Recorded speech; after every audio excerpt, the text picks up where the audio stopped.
যারা অন্য সুরে কথা বলছে তারা মাটি মানুষের সৈনিক বলে আমি মনে করি না। কারণ যেখানে তৃণমূল দলের সর্বোচ্চ নেত্রী মাননীয় মমতা বন্দ্যোপাধ্যায়, আমার তৃণমূল কংগ্রেস দলের সাধারণ সম্পাদক অভিষেক বন্দ্যোপাধ্যায় এসআইআর নিয়ে বারবার বিভিন্ন ধরনের মন্তব্য করেছেন। পরিষ্কার ভাষায় অভিষেক বন্দ্যোপাধ্যায় বলে দিয়েছেন এসআইআর এর ব্যাকডোর হচ্ছে এনআরসি।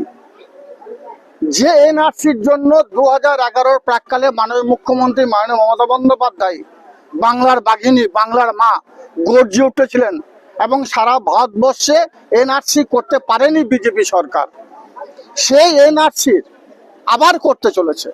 আপনারা দেখুন, আমরা বারবার বলেছি এনআরসি শুধুমাত্র মুসলিম সম্প্রদায়ের জন্য নয়, হিন্দু সম্প্রদায়ের জন্য বটে। তার প্রমাণ পাচ্ছেন। আর এসআর হওয়া উচিত, আমরা কোনো সময়ের জন্য বলিনি এসআর হওয়া উচিত নয়, কিন্তু 2021 নির্বাচন থেকে 2024 নির্বাচন অনেকটা সময় ছিল, তখন কেন করলো না? 2024 থেকে 2026 অনেকটা সময় ছিল, 24 নির্বাচনের পরেই কেন এসআর করলো না? কেন সামনে 26 নির্বাচন, মাত্র কয়েক মাস বাকি, এর মধ্যেই কেন এই এসআইআর?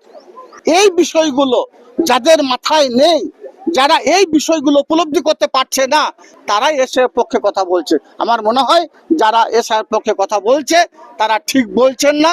হয়তো প্রকারান্তরে তারা এনআরসি চাইছেন, তারা এসআইআর চাইছেন।